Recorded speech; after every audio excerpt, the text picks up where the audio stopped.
Bakit ang sarap ng timpla ko ng coffee ngayon? Hi, everyone! Diyos ko, mag-isa na naman ako. Kasi nga parang nasanay ako, nakasama ko lagi sila Mamshi. Parang nakakalungkot mag-film mag-isa. But, okay, fine. Sige na nga. Carry. Kaya ko yan. Ba't kasi ako mag-isa? Pwede naman kasi ako may kasama. Okay guys, so itong tutorial na to, nakikita nyo naman, okay, wait lang, yung hair ko. Teka, pakisama ka naman, buhok. Diyos ko, Lord. Ay, hindi, wait, masyadong good girl. Yan, ganyan. So, itong video na to ngayon, guys, is, of course, alam nyo na kung ano, tuturuan kita kung paano magkilay. So, ito na yung pinakhihintayin nyo na eyebrow tutorial. Dahil marami sa inyo ang nagre-request ng isang malupit at detalyadong eyebrow tutorial. So, ito na, ibibigay ko na sa inyo dahil mabait ako eh. Binibigay ko sa inyo lahat yung mga gusto nyo eh. Diba? Ayan, ito yung mga eyebrow chenes.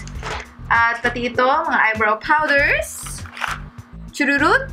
So, ayan, nagsama-sama na sila lahat sa harapan ko para sa, sinasabi ko nga, isang matinding eyebrow tutorial today. So, ito na po ang kilay tutorial. So, itong kilay ko ngayon, yan yung natural shape ng kilay ko. Pati yung tubo ng aking eyebrows, yan na yon. Ang tinatanggal ko lang is yung mga tumutubo dito sa part na to, sa baba, tsaka yung konti dito, pag merong mga masyado ng ano dyan, masyado ng bushy dito sa part na to, yan. Pluck lang natin ng konti. Mga hair, umi-eksena dito sa part na yan ng inyong eyebrows. Kung hindi pantay yung kilay nyo, like me right now, hindi nga pantay yung kilay ko, it's okay.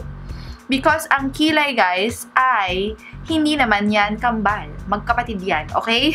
Mas maganda nga eh na sundan mo lang, okay? Sundan mo lang yung natural na shape ng eyebrows mo. Huwag ka matakot. Okay lang yan. Nga pala, reminder, huwag kayong ma-addict sa pagpa-pluck. Kasi minsan may mga iba na-addict sila eh. Hindi na nila napipigilan. So, huwag kayong mag-addict.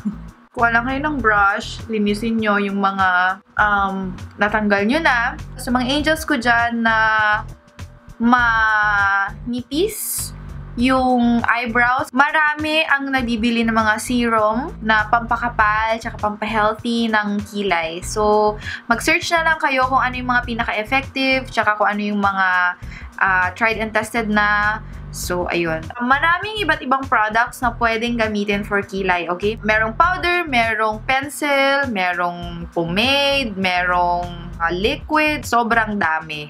Nasa sa inyo na yon kung ano yung hiyang sa inyo. So, ako, pag gusto ko ng medyo matindi-tinding kilay, gumagamit ako ng eyebrow powder. Yun yung pwede akong gumamit ng eyebrow brush, which is something like this. Ayan siya. Don't forget to wet the brush para mas maganda yung application, mas smooth yung paglalagay ng eyebrow product. Guys, number 1, dito kayo magsimula. Okay, never kayong magsimula dito. So, sa baba.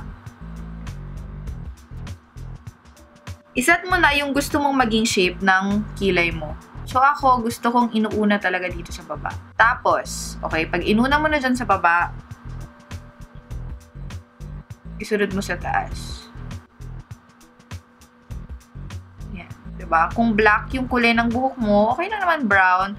But, yung medyo cool tone na brown. Hindi yung reddish. Pwede rin namang medyo gray or taupe. Yun yung mga colors na pwede sa'yo if your hair is black. Tapos, dadahan-dahanin mo lang hanggang sa harap. Whatever that is left, kung ano man yung natira na dun sa brush, yun na yung ilagay mo dito sa harapan. Okay. Tapos mamaya na natin siya i-shape. Okay, mag-alala. I-fill in na lang muna natin yung mga sparse areas gamit ang eyebrow powder. Kung hindi kayo masyadong, magaling magkilay, huwag kayong mag-alala kasi sanayan lang yan. Okay? Practice lang. Huwag kayong praning. Basta kung araw-araw kang nagkikilay, ay, Diyos ko. Imbes na, gumala ka, mag-practice ka na lang magkilay. Matututo ka pa, may mapapala ka pa. Hindi ka pa gagastos, di ba? Dito sa part na harap, dito na lang sa baba yung lagyan nyo ng product. Huwag nyo na lang lagyan dito sa ganyan. Or depende sa inyo kung anong gusto nyo. Basta, kung ano man yung nandito na sa kilay ko, yun na lang yung blend ko. Okay, so ayan. So, okay na. Medyo kontento na ako dyan sa nilagay kong eyebrow product. And then, i-brush mo lang para lang matanggal kung ano man yung excess, kung ano man yung sobra na ilagay mo. Okay, tapos, yan. Shape mo lang siya gamit yung finger mo. There you go. Pwede ka na mag-stop dyan, pero marami pang extra na pwedeng gawin. Pwede kang maglagay ng eyebrow mascara. Gusto ko yung eyebrow mascara ng MAC, pero medyo mahal kasi siya.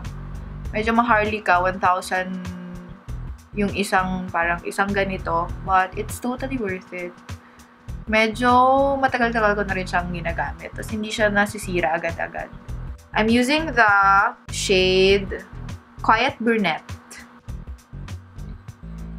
There you go. Oh, di ba? Total transformation na yung eyebrows ko. Kanina mukhang tanga. Ngayon, ang ganda na niya. So, ngayon guys, lilinisin ko yung mga gilid-gilid.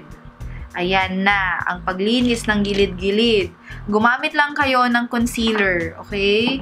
Concealer ang gamitin para linisin yung mga gilid-gilid ng eyebrows. So, or foundation, pwede rin naman foundation. Concealer, foundation, it's up to you. Okay, so ngayon, ito may kung anong concealer yung nasa harap ko. So, ito na siya. Ito na lang yung gagamitin ko. So, gumamit lang kayo ng any flat brush. So, ayan siya. Ito na yung mga nakakakabang moments sa makeup. Hindi ka hihinga.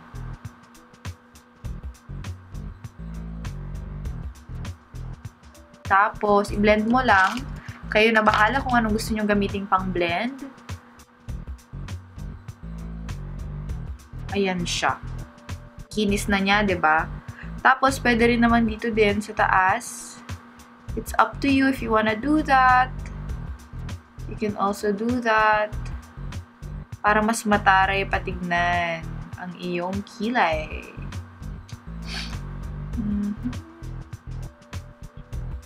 Parang ngayon na lang ulit ako nagkilay ng maayos. Parang, pag kasi nagme-makeup tutorial ako, wala akong pakialam.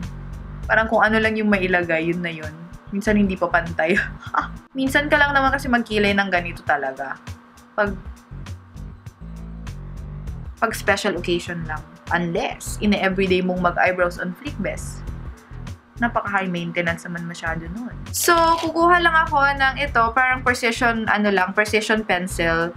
Tapos, mag-create lang ako ng mga, alam niyo yun, yung mga spaces na hindi ko na, kanina. Sisiguraduhin ko lang na hindi sila mapag-iwanan. So, ayan. Iset mo lang yung concealer o kaya foundation na pinanglinis mo kanina. Ay, so, ayan na guys. Yan na po yung kilay na may pinaglalaban. At ayan na yung kilay na mas may attitude pa sa'yo.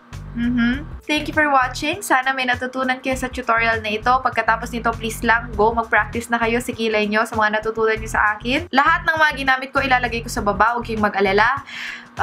Ayun lang. So, please don't forget to like this video and share it to your friends. Yung mga kilala nyo na hindi marunong magkilay. Ayan.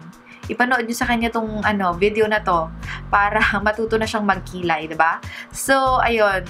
Please like, share, and comment down below kung ano pa yung mga gusto nyong matutunan, yung mga medyo detalyado na gusto nyong matutunan from me. So, ayun. Thank you guys for watching and see you on my next video.